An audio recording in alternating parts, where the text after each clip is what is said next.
విఘ్నేశ్వర షణ్ముఖ పార్వతీ సమేత పరమేశ్వరాయ నమః. Ramadevi astro and వాస్తు ఛానల్ని వీక్షిస్తున్న ప్రేక్షకులకు స్వాగతం. మార్చి మాసంలో గ్రహ సంచారం ఈ విధంగా ఉంది. కుంభంలో సంచరిస్తున్న రవి 16వ తేదీన మీనంలోకి ప్రవేశిస్తాడు. కుజుడు మిథునంలో సంచారం చేస్తున్నాడు. బుధుడు మీనంలో సంచారం చేస్తున్నాడు. గురువు వృషభంలో సంచారం చేస్తున్నాడు. కుంభంలో సంచరిస్తున్న శుక్రుడు 2వ తేదీన మీనంలోకి ప్రవేశిస్తాడు. గత 2.5 సంవత్సరాలుగా కుంభంలో సంచరిస్తున్న శని 29వ తేదీన మీనంలోకి ప్రవేశిస్తాడు. రాహు మీనంలోను, కేతు కన్యలోను సంచారం చేస్తున్నారు. ఈ గ్రహస్థితిని ఆధారంగా చేసుకొని తులారాశి వారికి మార్చి మాస ఫలితాలు ఎలా ఉన్నాయో, చిన్న చిన్న పరిహారాలు ఏం చేసుకోవాలో చూద్దాం. చిత్తా 3, 4 పాదాలు, స్వాతి 1, 2, 3, 4 పాదాలు, విశాఖ 1, 2, 3 పాదాలు కలిపి తులారాశిలో ఉంటాయి. తులారాశికి అధిపతి శుక్రుడు. తులారాశి వారికి మాసం చాలా అనుకూలంగా ఉంటుంది. మొదటి 2 వారాలు సామాన్యంగా ఉన్నప్పటికీ 3వ వారం నుంచి ఆర్థికంగా చాలా అనుకూలంగా ఉంటుంది. ఈ నెలలో మీకు ఊహించని లాభాలు, ఊహించిన సంపాదన ఉంటుంది. అంటే మీరు ఊహించిన దానికంటే అధికమైన లాభాలు, అధికమైన సంపాదన ఉంటుంది. అయినప్పటికీ ఏదైనా పెట్టుబడులు పెట్టే విషయంలో ఆలోచించి పెట్టడం చాలా అవసరం. ఈ మాసంలో మత పెద్దలను లేదా ఆధ్యాత్మిక ప్రముఖులను కలుసుకునే అవకాశం ఉంటుంది. నూతన వాహనాలు లేదా స్థిరాస్తిని కొనుగోలు చేస్తారు.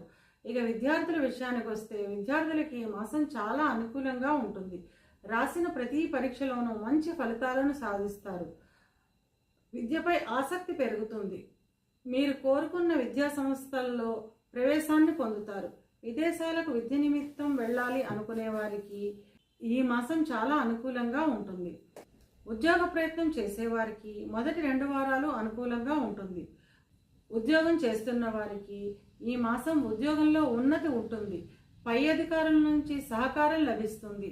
ఈ నెలలో మీకు ఉద్యోగ మార్పు లేదా దూర ప్రాంతాలకు బదిలీ అవడం వంటి ఫలితాలు ఉంటాయి.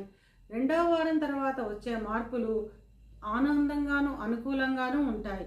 అంటే 2వ వారం తర్వాత మీకు ట్రాన్స్ఫర్ అవ్వడము లేదా ప్రమోషన్లు రావడము అలాంటి ఫలితాలు ఉంటాయి. అవి మీకు ఆనందదాయకంగానే ఉంటాయి. ట్రాన్స్ఫర్ అవ్వడం అంటే మీకు నచ్చిన చోటుకే ట్రాన్స్ఫర్ అవ్వడం, మీరు ప్రయత్నిస్తున్న చోటుకి ట్రాన్స్ఫర్ అవ్వడం వంటి ఫలితాలు ఉంటాయి. అందుకని మీకు ఆనందదాయకంగానే ఉంటుంది.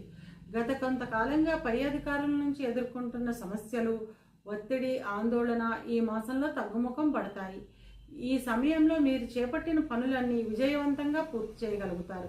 ఇక వ్యాపారస్తుల విషయానికి వస్తే వ్యాపారం చేస్తున్న వారు మంచి లాభాలను, ఎదుగుదలను సాధిస్తారు.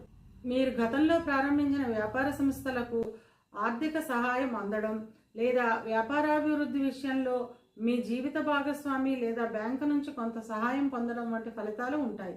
అంటే మీరు ఏదైనా వ్యాపారం ప్రారంభించి ఉంటే అది ఆర్థికంగా ఇబ్బంది పడుతూ ఉంటే మీ భార్య నుంచి సహాయం పొందడం, అంటే ఆవిడ నుంచి వచ్చిన ఆస్తితోటి లేకపోతే ఆవిడే మీకు సహాయం చేయడము లేదా బ్యాంకు నుంచి రుణాలు మంజూరు అవ్వడము వంటి ఫలితాలు ఉంటాయి. కొత్తగా వ్యాపారం ప్రారంభించాలి అనుకుంటున్న వారికి ఈ మాసంలో వ్యాపారం ప్రారంభించడం అంతగా అనుకూలించదు. అంటే కొత్తగా వ్యాపారం ప్రారంభించాలనుకునే వాళ్ళు మాత్రం ఈ మాసం వాయిదా వేసుకోవడం మంచిది. ఇక వివాహ ప్రయత్నం చేసేవారికి ఈ మాసం వివాహం కుదిరే అవకాశం ఉంటుంది. వివాహమైన వారు జీవిత భాగస్వామితో కలిసి ఆనందంగా, ఆహ్లాదంగా గడుపుతారు. ఆర్థికంగా కూడా మీ జీవిత భాగస్వామి నుండి సహకారం లభిస్తుంది. మీ ఇంటిలోని పెద్దలకు ఎప్పటి నుండో ఉన్న అనారోగ్య సమస్యలు తగ్గి ఆనందంగా ఉంటారు. ఆర్థికంగా చాలా ఆనందంగా, ఆహ్లాదంగా ఉంటుంది. ఆరోగ్యపరంగా చిన్న చిన్న మానసిక ఒత్తిడి ఉంటుంది. 3వ వారం తర్వాత తగ్గుముఖం పడుతుంది. ఇవి కేవలం గోచార ఫలితాలు మాత్రమే. గోచార ఫలితాలు పూర్తిగా జన్మజాతక చక్రంపై ఆధారపడి పనిచేస్తాయి. కనుక తమ జన్మజాతక చక్రాన్ని విశ్లేషణ చేయించుకోవాలి అనుకునేవారు కింది నెంబర్కి వాట్సాప్ చేసి కన్సల్టేషన్ తీసుకోండి. తులారాశి వారు అనుకూలతను పెంచుకోవడానికి, ప్రతికూలతను తగ్గించుకోవడానికి సుబ్రహ్మణ్య భుజంగ స్తోత్రాన్ని రోజు వినడం లేదా చదవడం ద్వారా అంతా మంచి జరుగుతుంది.